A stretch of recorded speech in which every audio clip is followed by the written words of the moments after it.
stop you crying, it'll be alright. Baik, di sini saya akan membahas tentang biopemprosesan atau proses hulu dan juga proses hilir. Nah, bioproses adalah suatu kajian mengenai proses khusus menggunakan agen biologi yang menggarap proses-proses konversi. Bioproses menggambarkan suatu proses yang memperoleh sel atau komponen hidup dari mikroorganisme seperti enzim dan juga metabolit. Bioproses berlangsung di bioreaktor dalam lingkungan yang terkendali. Dan pemain kunci dari bioproses adalah sel biologis, sel bakteri, sel mamalia, ataupun sel tumbuhan. Nah, selain itu, bioproses memahami jenis produk yang dapat dihasilkan dengan menggunakan metode pemprosesan. Bioproses juga merupakan proses industri. Nah, contohnya dalam pemanfaatan enzim untuk penelitian.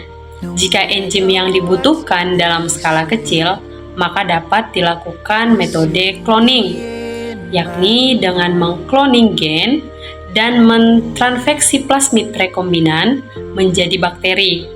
Nah, plasmid tersebut akan mengekspresikan produknya di dalam bakteri dan nantinya plasmid akan tumbuh di dalam bakteri dengan bantuan kromatografi atau biasa disebut dengan kromatografi kolom, sehingga meningkatkan volume kultur dari volume kultur yang kecil ke volume kultur yang besar sampai nanti terbawa ke dalam reaktor fermentasi, dan jumlah produk akan bertambah seiring dengan bertambahnya jumlah bakteri. Dan proses pengambilan sel dari bakteri dilakukan dengan cara sentrifugasi, pemisahan, dan tahapan pemurnian. Dan untuk mengetahui apakah produk yang dihasilkan benar-benar berfungsi atau tidak, maka akan dilakukan pengemasan dan pengiriman ke lokasi yang tepat untuk sel-sel tersebut berada. Nah, proses tersebut dikenal dengan pengolahan hulu, sedangkan proses atau pengolahan hilir mencakup pengolahan, pemurnian, pemolesan, kontrol, kualitas, dan pengemasan. Bioproses hulu mencakup pada tahap awal produksi produk biologis seperti kultur sel, fermentasi, dan juga pemurnian. Nah, biasanya dilakukan dalam skala besar dan berfokus pada memaksimalkan pertumbuhan sel dan hasil produk. Sedangkan bioproses hilir atau pengolahan hilir mengacu pada tahap selanjutnya dalam produksi produk biologis seperti pemurnian, konsentrasi, formulasi, dan juga pengemasan. Nah, proses-proses ini seringkali dilakukan pada skala yang lebih kecil dibandingkan di proses hulu. Secara rinci, tahap-tahapan dari proses hulu adalah isolasi sel, budidaya sel, perbankan seluler, ekspansi budaya, fermentasi, dan juga dilakukan pemanenan pada tahap akhir. Nah, pada pemprosesan hilir dapat melakukan dengan beberapa tahap, yakni yaitu tahap pemurnian, pemolesan, dan dimurnikan dengan serangkaian metode serupa. Nah, setiap langkah pemurnian akan menghasilkan kemurnian produk yang lebih tinggi, dan langkah-langkah yang diperlukan untuk mencapai produk akhir yang dimurnikan dalam pemprosesan hilir adalah yang pertama adalah pemulihan primer. Pemanenan diproses dalam pemulihan primer sebagai langkah awal dalam proses pemurnian. Nah, hal tersebut melibatkan pemisahan cepat protein target dari media bioreaktor menggunakan sentrifugasi dan mikrofiltrasi dengan menghilangkan media bioreaktor.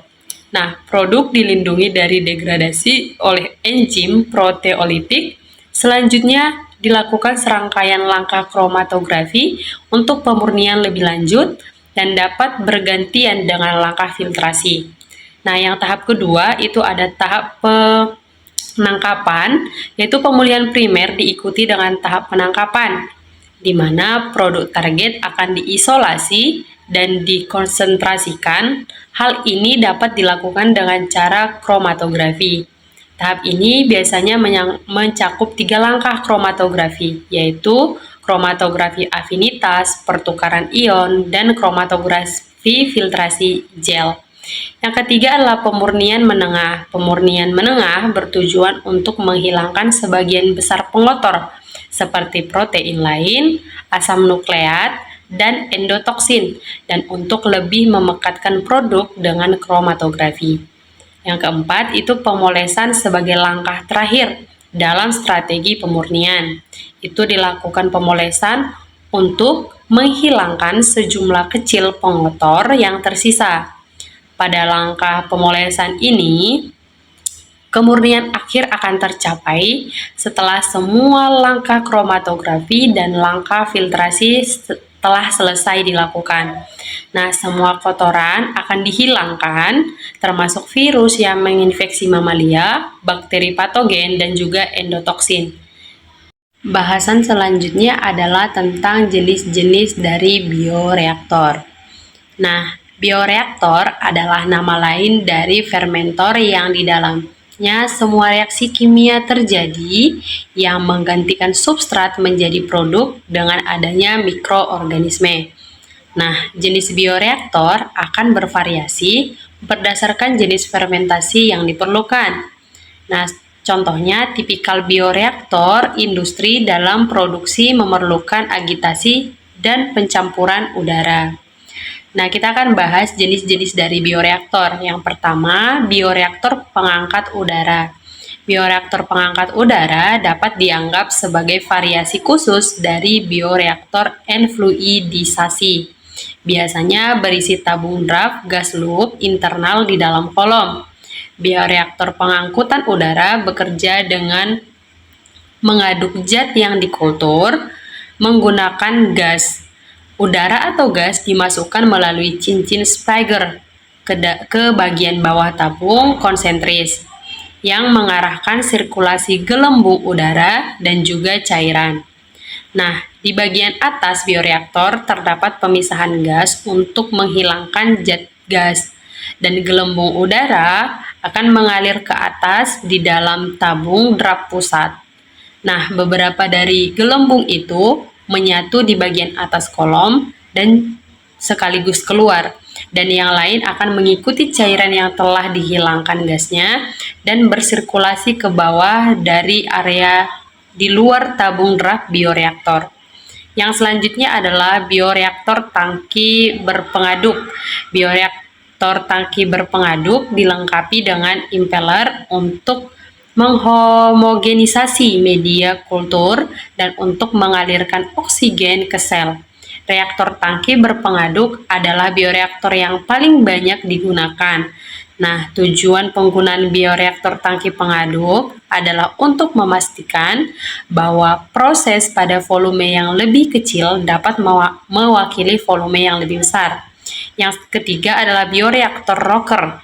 Bioreaktor rocker merupakan sistem sekali pakai yang melibatkan tas pada flavor yang bergerak dan mengandalkan gerakan untuk melakukan pencampurannya.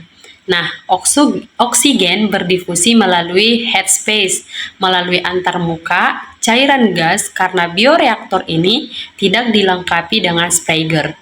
Yang terakhir adalah bioreaktor Visced bed. Bioreaktor Visced bed digunakan untuk sel yang melekat dengan melibatkan sel spesialis yang hanya dapat tumbuh jika menempel pada suatu permukaan, dan pengangkutan ini dikemas untuk membuat tempat tidur tetap. Media kultur aerasi bersirkulasi melaluinya, dan sel yang melekat dapat dibudidayakan sebagai sel tersuspensi dalam bioreaktor tangki berpengaduk, rocker, dan pengangkutan udara. Cukup sekian yang dapat saya sampaikan. Saya ucapkan terima kasih.